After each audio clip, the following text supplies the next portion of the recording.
মুক্তি, এদেশের জনগণের মুক্তির লক্ষ্যে আমরা সংগ্রাম করতে চাই। সাম্য, ন্যায় বিচার এবং মানবিক মর্যাদা তথা একটি কল্যাণ রাষ্ট্র প্রতিষ্ঠার জন্য এই মুক্তিযুদ্ধকে আমরা কাজে লাগাতে চাই। এ কথাটা বলতে পারবেন না মানুষের কাছে? দ্বিতীয় কথা হচ্ছে, একটা কথা আছে, স্বাধীনতা অর্জনের চেয়ে স্বাধীনতা রক্ষা করা অনেক কঠিন। স্বাধীনতা অর্জনের চেয়ে স্বাধীনতা রক্ষা করা অনেক কঠিন। বাংলাদেশ এমন একটি দেশ, তার চারদিকে দক্ষিণ অঞ্চল জুড়ে আছে সমুদ্র, আর পূর্ব, পশ্চিম, উত্তর সব জায়গায় জুড়ে আছে ব্রাহ্মণ্যবাদী ভারতীয় তাবেদাররা। আপনাদের সাথে বিশাল বর্ডার, 4000 কিলোমিটারের উপরে বর্ডার রয়েছে ভারতের সাথে। তারা চায় বাংলাদেশও তাদের একটা অঙ্গরাজ্য হোক। এটা প্রায় হয়েই গেছিল। ফ্যাসিস্ট সরকারের যিনি প্রধান ছিলেন তাকে তারা মুখ্যমন্ত্রীর মতোই মনে করত, তারা যা চাইত তিনি তা দিতেন। সুতরাং বাংলাদেশে স্বাধীনতা এবং সার্বভৌমত্ব সংরক্ষণ করা, এদেশের প্রতিটি ইঞ্চি মাটিকে সংরক্ষণ করা এদেশের মানুষের অধিকার, এদেশের মানুষের চেতনা, এদেশের মানুষের দায়িত্ব। আমরা সে দায়িত্ব পালন করতে চাই। বিএসএফ চোখ রাঙাবে, ফেলানিদের লাশ কাটাতারে জমিয়ে দেবে, আমাদের কৃষকদেরকে ধরে নিয়ে যাবে, আমাদের তারা পুঙ্গা করবে, প্রচার করবে, আর আমরা আমাদের বর্ডারকে অনিরাপদ রেখে আমরা এই দেশকে উন্নয়নের কথা বলবো, এটা কখনোই সম্ভব নয়। সুতরাং আমাদের স্বাধীনতা, আমাদের সার্বভৌমত্ব এবং আমাদের মানচিত্র রক্ষার জন্য আমরা অঠোর ঐক্য বজায় রেখে দেশের মানুষকে সাথে নিয়ে ঐক্যবদ্ধভাবে আমরা লড়াই করব। আমরা বাংলাদেশের স্বাধীনতা যেমন চাই, রক্ষা করতে চাই, তেমনি আমাদের সার্বভৌম ক্ষমতাকেও আমরা রক্ষা করতে চাই। কোন দেশের বিদেশি প্রেসক্রিপশনে বাংলাদেশের জনগণের উপরে শাসন চলবে, এটা খেলাফত মজলিস কখনোই মানে না। এখানে খেলাফত মজলিস মনে করে এদেশের জনগণ 90% জন মুসলমান, তাদের ইমানি চেতনার আলোকে এখানে খেলাফত রাষ্ট্র ব্যবস্থা প্রতিষ্ঠিত হবে। অন্য কোনো প্রক্রিয়ায় এদেশের মানুষকে মুক্ত করা এবং তাদের মুক্তি নিশ্চিত করা কোনোভাবেই সম্ভব নয়। এটা দ্বিধাহীনভাবে জনগণের কাছে বলতে পারবেন না।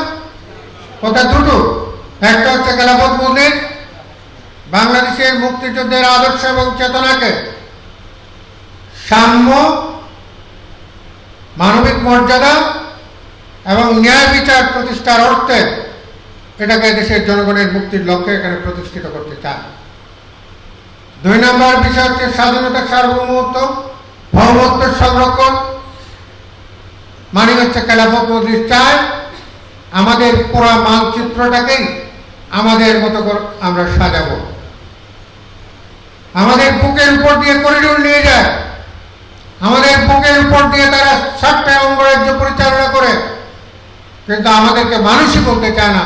আমাদের বর্ডারে আমাদের যারা বসবাস করে তারা আতঙ্কে প্রতিটা রাত্রি কাটায়, কখন বিএসএফ গুলি করে তাদেরকে মেরে ফেলে। এটা তো হতে দেওয়া যায় না।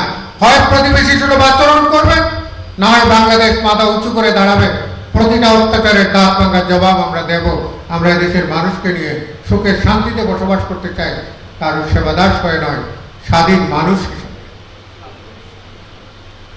রাজনৈতিক ময়দানে এই কথাগুলোর দরকার আছে না নাই? ওই দিনের দাওয়াত যখন দেবেন, খেলাফত মজলিস যেহেতু রাজনৈতিক মাঠে কাজ করে, সুতরাং এই কথাগুলো আসবে। তখন এই কথাগুলো জনগণের একদম সাধারণ রাজনৈতিক সচেতন মানুষকে যদি আপনি দাওয়াত দিতে চান, তখন এই বক্তব্যগুলো স্পষ্ট করে মানুষের কাছে পরিষ্কার করতে হবে। আমতা আমতা করে রাজাকার না, এই কথা বলার কোনো দরকার নাই। খেলাফত মজলিস ওই মুক্তিযুদ্ধের চেতনা এবং আদর্শের সাথে সম্পৃক্ত, এবং আমরা মহান স্বাধীনতা সংগ্রামকে গৌরবোজ্জ্বল একটি সংগ্রাম মনে করি, মানুষের মুক্তির সংগ্রাম হিসাবে, সেকুলারিজমের জন্য নয়।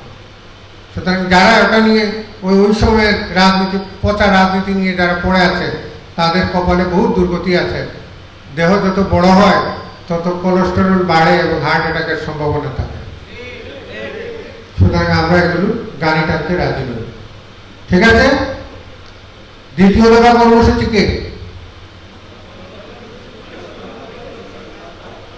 জনপ্রতিনিধিত্বশীল জবাবদিহিতামূলক সরকার। জনপ্রতিনিধিত্বশীল জবাবদিহিতামূলক সরকার ব্যবস্থা আমরা চাই, মানে খেলাফত রাষ্ট্র ব্যবস্থা আমরা চাই।